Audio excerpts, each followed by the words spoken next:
চীনের রেল স্টেশনগুলো এত বড় এবং বিস্তৃত, যেগুলোকে দেখে অনেকটা এয়ারপোর্ট মনে হয়। বিশেষ করে বাংলাদেশের সাথে যদি আমি কম্পেয়ার করি, বাংলাদেশের হযরত শাহজালাল ইন্টারন্যাশনাল যে বিমানবন্দরটি রয়েছে, তার থেকে চীনের যে কোনো একটা মধ্যম মানের শহর, মাঝারি সাইজের যে শহরগুলো আছে, সেখানে যে রেল স্টেশনগুলো আছে, আই থিঙ্ক সেগুলো বেটার বাংলাদেশের এয়ারপোর্টে থেকে। এখন কথা হচ্ছে আমি কেন বেটার বলতেছি।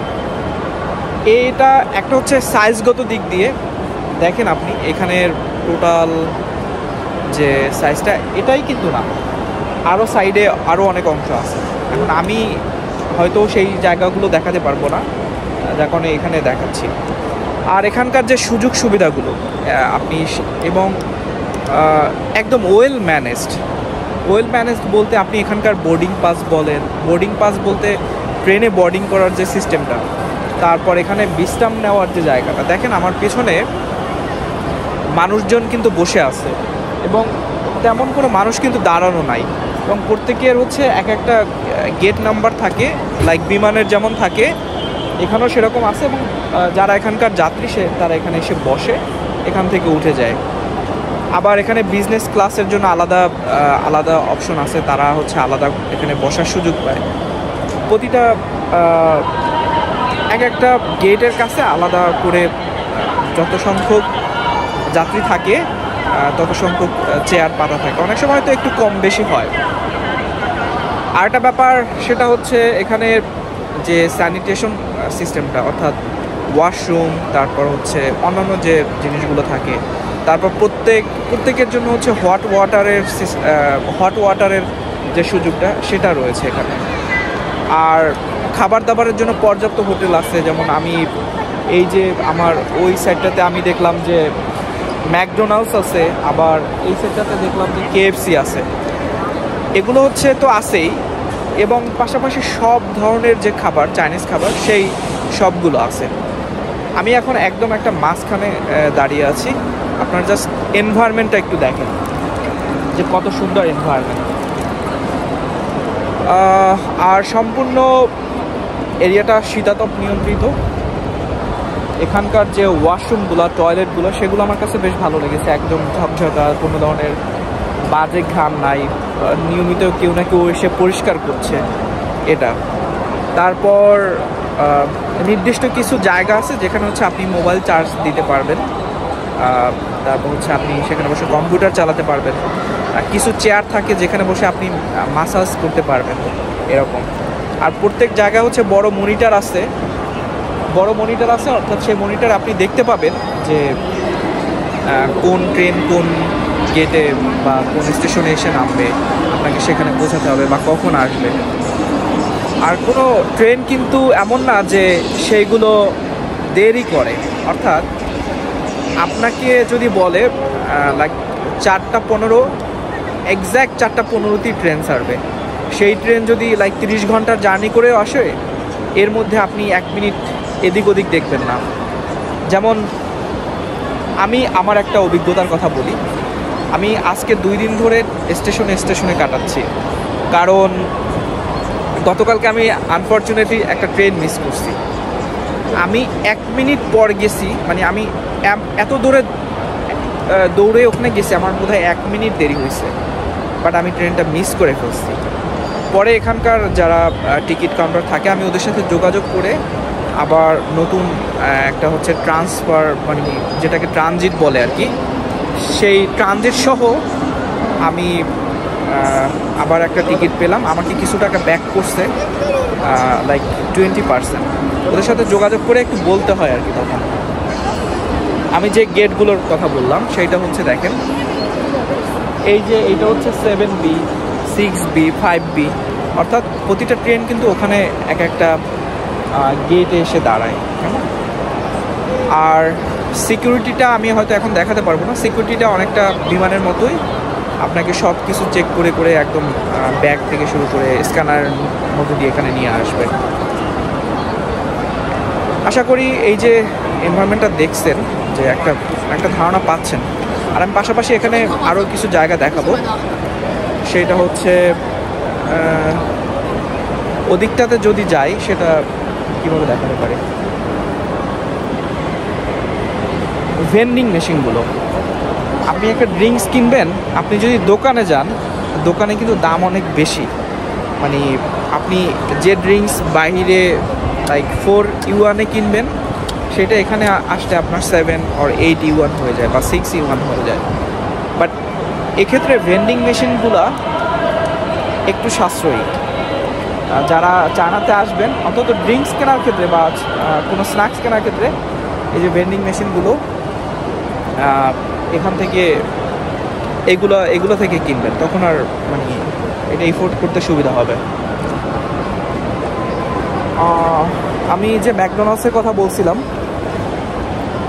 এটা হচ্ছে ম্যাকডোনাল্ডস। তারপর এখানে যে এলিভেটরগুলো আছে,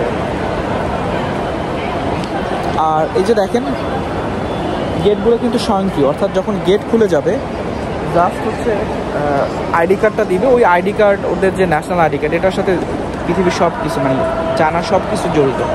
টিকিট থেকে শুরু করে চিকিৎসা থেকে শুরু করে সব কিছু এখানে পাবেন। সবাই কিন্তু লাইনে দাঁড়িয়ে আছে, হ্যাঁ, ওখানে দিবেন। আর আমরা যারা ইন্টারন্যাশনাল আছি আমাদেরকে জাস্ট পাসপোর্টটা দিতে হয়, ওরা ওটা এন্ট্রি করে রাখে। এই ওদের সিস্টেম, ওটা ওদের তথ্য আছে, জাস্ট এন্ট্রি করে রাখলে ওটা শো করে যে কোন টিকিটটা আমরা কিনেছি আর কি, টিকিটটা আছে কি না এটা দেখে। আমি যদি এখানে একটা সব ঘুরে দেখাই, সব ঘুরে দেখাবো বলতে এই যে শপটা, এই শপটা হচ্ছে মূলত নুডলস বা স্ন্যাক্স। কারণ অনেক সময় মানুষ এখানে ঘন্টার পর ঘন্টা অপেক্ষা করে, আর অনেকে খাবার মানে তাড়াহুড়োর মধ্যে খাবার নিয়ে আসতে ভুলে যায়, তখন কি করে এইসব দোকান থেকে কিনে, যদিও কিন্তু দাম অনেক বেশি হয়। এই হচ্ছে দোকানটা। আমি দোকানটায় ঢুকবো, এখন একটু ঘুরে দেখানোর চেষ্টা করবো। এখানে ম্যাক্সিমাম হচ্ছে নুডলস, সবই নুডলস বলা যায়। এই যে জুসগুলো দেখতে পাইতেছেন, তারপর পানি, অর্থাৎ ট্রেনে এমার্জেন্সি যে থাকে না, যে ট্রেনে একটু পানি দরকার হয়, একটু জুস দরকার হয়, একটু স্ন্যাক্স দরকার হয়, এ ধরনের খাবার দাবার। আর এই খাবার দাবার আমাদের কাছে পরিচিত না, সবই হচ্ছে চাইনিজ খাবার। আর স্ন্যাক্সগুলোও সেরকম। আর চাইনিজ ট্রেনে প্রচুর খাবার খায়। এই দোকানটা ঘোরা শেষ, এখন পাশে আরেকটা দোকান ঘুরবো।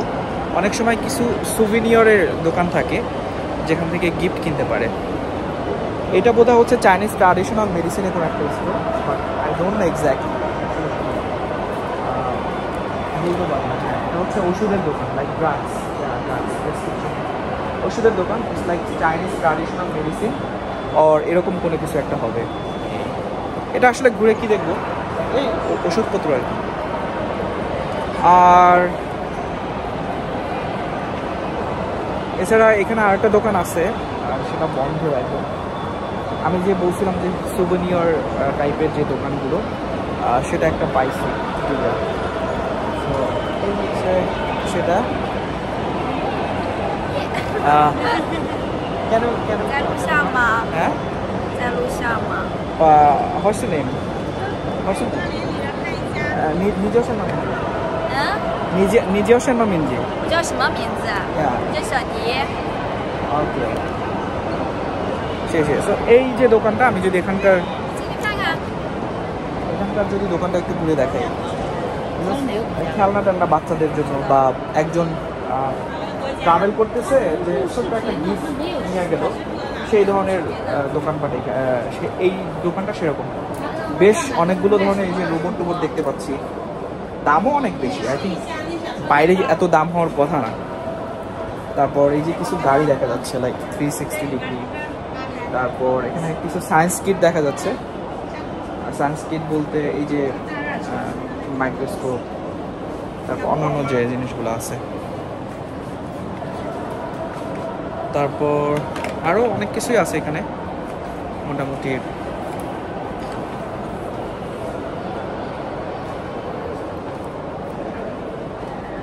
আমার কাছে রেল স্টেশনগুলো বেশ ভালোই লাগে। অনেকটা এমন হয় যে রেল স্টেশনগুলোই মনে হয় যে একটা দেখার মতো জায়গা। চায়নাতে কোনো রেল স্টেশন দেখছি সেটা নিজেই একটা দেখার মতো জিনিস। যেমন শিয়ানের যে রেল স্টেশন, তারপর আরও অন্যান্য সিটিতে যে রেল স্টেশনগুলো আমি দেখছি, আমার কাছে স্থাপনাগুলোই খুব ভালো লাগছে। তো এটা থেকে বের হয়ে গেলাম, এখন অন্য একটা দিকে যাব। বিজনেস ক্লাসের কথা বলছিলাম, সেটা হচ্ছে এখানে যারা বিজনেস ক্লাস, যারা বেশি টাকা দিয়ে টিকিট কিনে আসলে, তারা এখানে বসার সুযোগ পায়। তাদের জন্য বিশ্রামের আলাদা ব্যবস্থা। আর এটা হচ্ছে ওয়াশরুম। আমি তো ভিতরে যাব না, বাট বাহির থেকে আশা করি একটা ভালো ধারণা পাওয়া যাচ্ছে যে এখানে এটার পরিবেশটা কেমন হতে পারে, এবং সবসময় কেউ থাকে এটা পরিষ্কার করার জন্য। আমি এখন দোতলায় যাব, এই যে এসকেলেটর, এটা ধরে আমি যে KFC ওইটা দেখানোর চেষ্টা করব, বাট আমি হয়তো কিনবো না, বাট আপনাদেরকে দেখাবো।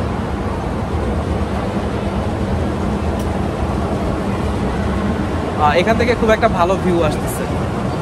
এই যে পিছনটা দেখেন, একদম সুন্দর ভিউ। আই থিঙ্ক দোতলায় গেলে আরো ভালো লাগবে।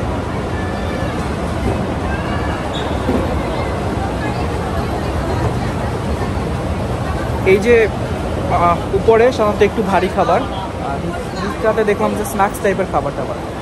এখানে হচ্ছে সব ভারী খাবার পাওয়া যায়, অর্থাৎ আপনি লাঞ্চ করবেন অথবা দেখা যায় আপনি ডিনার করবেন, সেটা খেতে হলে আপনাকে এই যে দোতলায় আসতে হবে।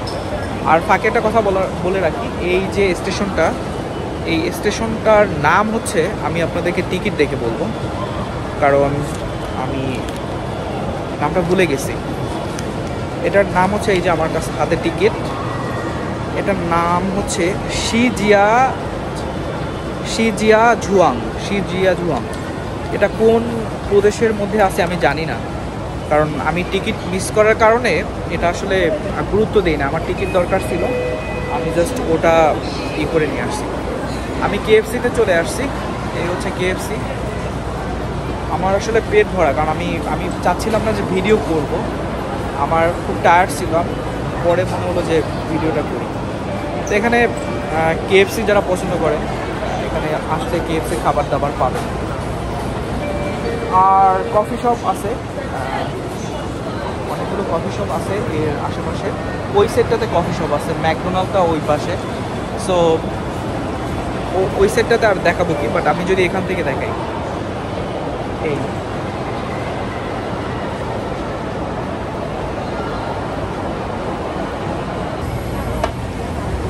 সো এই ছিল আজকের ভিডিওটি।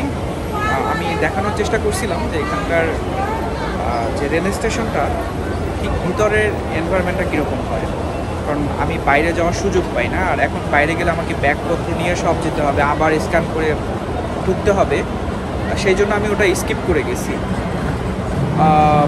আপনারা মোটামুটি আশা করি ভালোই ধারণা পেলেন যে এখানকার